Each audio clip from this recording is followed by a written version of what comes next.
بسم اللہ الرحمن الرحیم۔ دی رضا وائس کے معزز خواتین و حضرات، السلام علیکم۔ ایک انتہائی دلچسپ واقعہ پیش خدمت ہے۔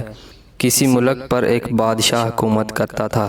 بادشاہ بہت سخی تھا اور انصاف کو قائم کرنے والا تھا، جس کی وجہ سے پورا ملک خوشحال تھا۔ رعایا بھی بادشاہ سے بہت خوش تھی۔ بادشاہ کا ایک بیٹا تھا جس کا نام مخدوم تھا، اور وہ آرام پسند، عیاش، بگڑا ہوا شہزادہ تھا۔ باپ کی دولت پر عیش کر رہا تھا اور شکار کا شوقین تھا۔ بادشاہ کے محل کے قریب ایک ہرا بھرا جنگل تھا۔ جنگل میں ایک چھوٹی سی بستی تھی جس میں 15 سے 20 لکڑی کے بنے ہوئے مکانات تھے۔ ان مکانوں میں ایک مکان ایسا بھی تھا جو باقی مکانوں سے الگ تھا۔ اس مکان میں 2 بہن بھائی رہتے تھے۔ دونوں بھائی بہن انتہائی متقی اور پرہیزگار تھے۔ بھائی کا نام قیس تھا، جو کہ کم عقل، بھولا اور اللہ والا تھا۔ ہر وقت اللہ کی عبادت میں مشغول رہتا تھا۔ وہ دن کو جنگل سے لکڑیاں کاٹ کر شہر میں بیچ آتا اور اپنا اور اپنی بہن کا پیٹ پالتا تھا۔ اس پر اللہ کا خاص فضل تھا۔ وہ لوگوں کے ہاتھ دیکھ کر ان کی تقدیر بتا دیتا تھا، اور اس کی بہن کا نام روزینہ تھا، جو نیک ہونے کے ساتھ ساتھ انتہائی خوبصورت اور حسین و جمیل تھی۔ دونوں کے والدین وفات پا چکے تھے۔ ایک دن قیس کی طبیعت ٹھیک نہ تھی اور جنگل سے لکڑیاں کاٹ لانے کی ہمت نہ تھی، تو اس کی بہن روزینہ لکڑیاں کاٹنے چلی گئی۔ اتفاق سے شہزادہ بھی اسی روز شکار پر نکلا تھا۔ اس کی نظر جب روزینہ پر پڑی تو وہ اس پر فریفتہ ہو گیا۔ شہزادے نے جب ایک بھولی بھالی، خوبصورت اور شرمیلی لڑکی دیکھی تو اس کے دماغ پر شیطان سوار ہو گیا۔ شہزادے نے لڑکی کو بلایا اور اسے کہا کہ تم اتنی خوبصورت ہو کر اتنی محنت کر رہی ہو، تمہیں تو شاہی محل میں ہونا چاہیے تھا۔ پھر شہزادے نے اپنے گلے سے ہار اتارا اور روزینہ کو دیتے ہوئے کہا کہ یہ قیمتی ہار لے لو اور آج کا دن میرے ساتھ گزارو۔ یہ ہار اتنا قیمتی ہے کہ تم اپنے لیے اچھا گھر بنا سکتی ہو اور ساری زندگی تمہیں محنت نہیں کرنا پڑے گی۔ روزینہ نے ہار لینے سے انکار کر دیا اور کچھ کہے بنا وہاں سے چل دی۔ روزینہ کا یہ رویہ دیکھ کر شہزادے کو غصہ آ گیا اور اسے اپنی توہین محسوس ہوئی۔ اس نے خادموں کو حکم دیا کہ اس لڑکی کو اٹھا کر میرے جنگل والے گھر میں لے آؤ۔ شہزادہ اپنے جنگل والے گھر میں پہنچ گیا اور تھوڑی ہی دیر میں روزینہ کو شہزادے کے کمرے میں پہنچا دیا گیا۔ شہزادے نے 3 دن تک روزینہ کو اپنے پاس رکھا اور اس سے بدفعلی کرتا رہا۔ اس کی عزت کو تار تار کر کے واپس محل کی طرف روانہ ہو گیا اور روزینہ کو وہیں چھوڑ گیا۔ خادموں سے کہا کہ میرے جانے کے بعد اس لڑکی کو مار کر جنگلی جانوروں کے لیے چھوڑ دینا۔ ادھر روزینہ کا بھائی قیس اپنی بہن کو پاگلوں کی طرح جنگل میں تلاش کر رہا تھا۔ اسے ڈر تھا کہ کہیں کسی جنگلی جانور نے اسے نقصان نہ پہنچا دیا ہو۔ تلاش کرتے کرتے آخر ایک گھر نظر آیا جس کے باہر گھوڑے موجود تھے۔ وہ دوڑ کر اس گھر کی طرف گیا تو اپنی بہن کی آواز سنائی دی جو کہہ رہی تھی کہ مجھے مت مارو۔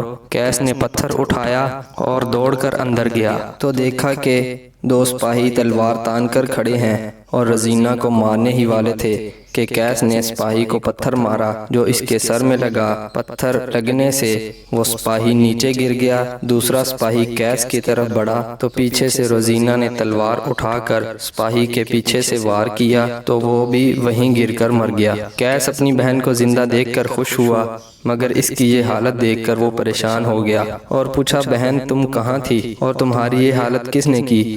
تو روزینہ نے ساری بات بتا دی کہ کس طرح شہزادے نے اس کو اغوا کیا اور پھر بدفعلی کی۔ بھائی نے جب یہ سنا تو اس کی آنکھوں سے آنسو جاری ہو گئے۔ اس کے دل سے شہزادے کے لیے بددعا نکلی اور اپنی بہن کو لے کر گھر آ گیا۔ ابھی ایک زخم بھرا نہ تھا کہ دوسری پریشانی آ گئی کہ روزینہ حاملہ ہو چکی تھی۔ انہوں نے یہ گھر اور بستی چھوڑنے کا فیصلہ کیا اور جنگل سے دور کسی دوسری بستی میں چلے گئے اور وہاں رہنا شروع کر دیا۔ روزینہ نے 9 ماہ بعد ایک بیٹے کو جنم دیا۔ روزینہ اور قیس نے اس کی پرورش کرنا شروع کر دی۔ ادھر بادشاہ کا انتقال ہو چکا تھا اور اب اس کی جگہ اس کا بیٹا شہزادہ مخدوم بادشاہ مخدوم بن چکا تھا۔ بادشاہ مخدوم اپنے باپ کے بالکل برعکس تھا۔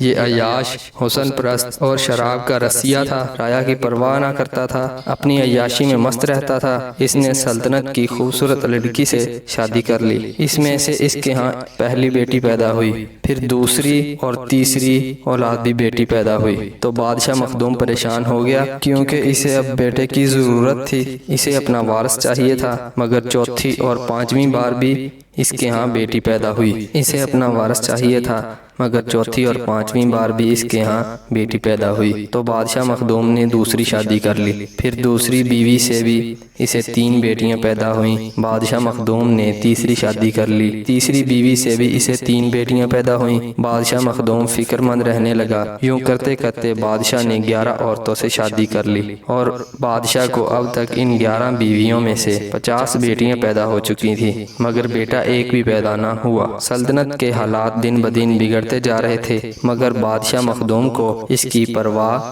نہ تھی۔ اسے تو بس یہ پریشانی تھی کہ میرے ہاں بیٹا پیدا کیوں نہیں ہو رہا۔ مخدوم کو بادشاہ بنے 25 سال کا عرصہ گزر چکا تھا۔ اس کی اولاد پیدا کرنے کی طاقت ختم ہوتی جا رہی تھی۔ ادھر روزینہ کے دل میں بدلے کی آگ بھڑک رہی تھی۔ وہ اپنے ساتھ ہونے والی زیادتی کا بدلہ لینا چاہتی تھی۔ اس نے اپنے بیٹے کی دل و جان سے پرورش کی۔ وہ ایک طاقتور نوجوان بن چکا تھا، اس کا نام ارباز تھا۔ روزینہ نے اپنے بیٹے ارباز کو سلطنت کی فوج میں بھرتی کروانے کا فیصلہ کیا۔ ارباز شہر چلا گیا اور فوج کے سربراہ کو اپنی آمد کی وجہ بتائی۔ سربراہ نے اس کا امتحان لینے کا فیصلہ کیا اور اسے آزمائش میں ڈالا، جس میں وہ کھرا اترا اور سب کو اپنی بہادری اور چستی سے حیران کر دیا۔ سربراہ نے اسے فوج میں شامل کر لیا اور اس کی جنگی تربیت شروع کر دی۔ عام سپاہیوں کی نسبت اس نے بہت جلد جنگی مہارتوں میں اپنا لوہا منوا لیا اور فوج کے اعلیٰ سپاہیوں میں شامل ہو گیا۔ فوج میں ارباز جیسا بہادر نڈر اور تلوار باز کوئی نہ تھا۔ ارباز اتنا بہادر سپاہی تھا کہ 10 لوگوں پر بھاری پڑتا تھا۔ اس نے جلد ہی جان لیا تھا کہ فوج 2 دھڑوں میں بٹی ہوئی ہے، ایک دھڑا بادشاہ اور سلطنت کا مخالف تھا، دوسرا حامی تھا۔ ارباز نے اپنی ماں کے حکم پر مخالف فوج کا ساتھ دینے کا ارادہ کیا اور جلد از جلد اپنے منصوبے کو پایہ تکمیل تک پہنچانے کے لیے اس پر کام شروع کر دیا۔ بادشاہ مخدوم کو ارباز کی بہادری کی خبر ملی تو اس نے اپنے دربار میں طلب کیا اور اس کی بہادری اور مہارت کو سراہتے ہوئے اسے فوج کا سربراہ بنا دیا۔ ارباز نے بادشاہ کے چہرے سے اندازہ لگا لیا کہ بادشاہ بہت پریشان ہے۔ اس نے بادشاہ سے پریشانی کی وجہ پوچھی تو اس نے بتایا کہ وہ 11 عورتوں سے شادی کر چکا ہے اور 50 بیٹیاں پیدا کر چکا ہے، مگر اس کے ہاں ابھی تک بیٹا پیدا نہیں ہوا۔ تو ارباز نے بادشاہ کو بتایا کہ میں ایک ایسے بزرگ کو جانتا ہوں جو ہاتھ دیکھ کر تقدیر بتا سکتا ہے۔ بادشاہ نے کہا، بزرگ کو میرے روبرو پیش کرو۔ سپاہی بزرگ کے پاس گئے تو بزرگ نے بادشاہ کے پاس جانے سے انکار کر دیا اور کہا کہ جس کو ضرورت ہے وہ خود میرے پاس آئے۔ یہ سن کر سپاہیوں نے بزرگ کو زبردستی لے جانا چاہا تو بزرگ نے تالی بجائی، جس پر سپاہی دور جا گرے۔ وہ ڈر کر واپس بادشاہ کے پاس آ گئے اور اس واقعہ کے بارے میں بتایا تو بادشاہ نے سوچا کہ جو بزرگ تالی سے سپاہیوں کو بچھاڑ سکتا ہے وہ ضرور کوئی پہنچی ہوئی ہستی ہے۔ لہٰذا بادشاہ کو امید کی کرن نظر آئی اور وہ فوراً بزرگ قیس کی خدمت میں حاضر ہو گیا اور اپنا مسئلہ بیان کیا تو بزرگ قیس نے بادشاہ کو دیکھا اور اسے وہ وقت یاد آ گیا جب اس کی بہن کے ساتھ اس بادشاہ نے زیادتی کی تھی۔ قیس ایک متقی، پرہیزگار اور عبادت گزار انسان تھا، لہٰذا اس نے بادشاہ کو دھتکارنے کی بجائے اس کا استقبال کیا اور اس کا ہاتھ دیکھا اور بس اتنا کہا کہ تیرے ہاتھ کی لکیریں بتاتی ہیں کہ تیرا خون ہی تیرے بعد تیرا جانشین بنے گا۔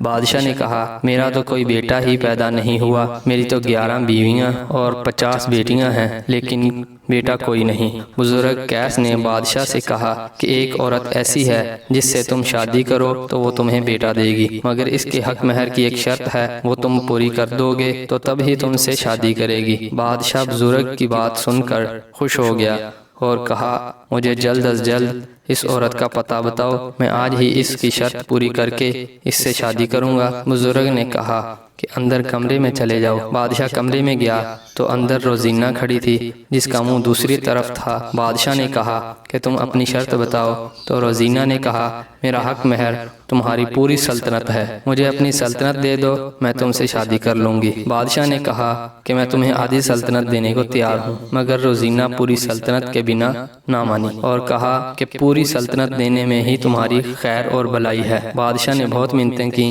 مگر روزینہ کے دل میں آگ لگی تھی، وہ کسی صورت نہ مانی۔ بادشاہ مایوس ہو کر واپس آ گیا۔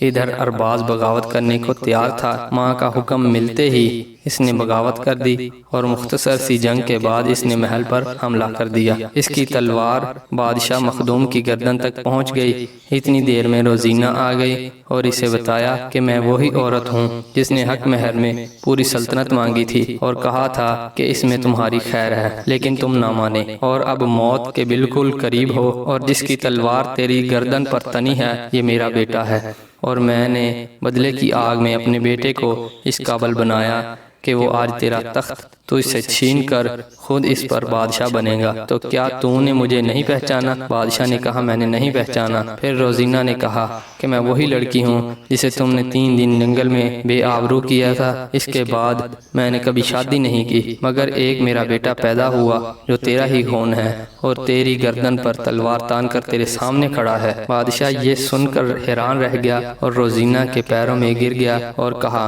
مجھے معاف کر دو، میں اپنی ساری سلطنت حق مہر میں دینے کو تیار ہوں۔ مگر روزینہ نے کہا کہ اس وقت تیرے پاس موقع تھا اور وہی خیر کا وقت تھا، مگر تو نہ مانا اور اب وقت گزر چکا ہے۔ روزینہ نے ارباز کو اشارہ کیا اور ارباز نے بادشاہ کی گردن اڑا دی، اور پھر اس کی ماں نے اسے تخت پر بادشاہ بنا کر بٹھا دیا، اور کچھ ہی عرصہ میں پوری رایا اور سلطنت پھر سے طاقتور، پرامن اور خوشحال ہو گئے، کیونکہ ارباز ایک نیک، فرما بردار، انصاف پسند اور سخی بادشاہ تھا۔ تو محترم ناظرین کرام، اگر آپ کو یہ ویڈیو پسند آئی ہو تو ویڈیو کو لائک کر دیں، چینل کو سبسکرائب کر دیں اور بیل آئیکن کو دبا دیں تاکہ ہماری ہر آنے والی ویڈیو کی اطلاع بر وقت ملتی رہے۔ جزاک اللہ۔ اس ویڈیو کے آخر میں میں آپ کو ایک پیغام دینا چاہوں گا کہ اس دنیا کی کامیابی کے ساتھ ساتھ اپنی اس دنیا کی تیاری بھی کرتے رہیں اور اپنی نمازوں کو ان کے وقت پہ پابندی کے ساتھ ادا کرتے رہیں۔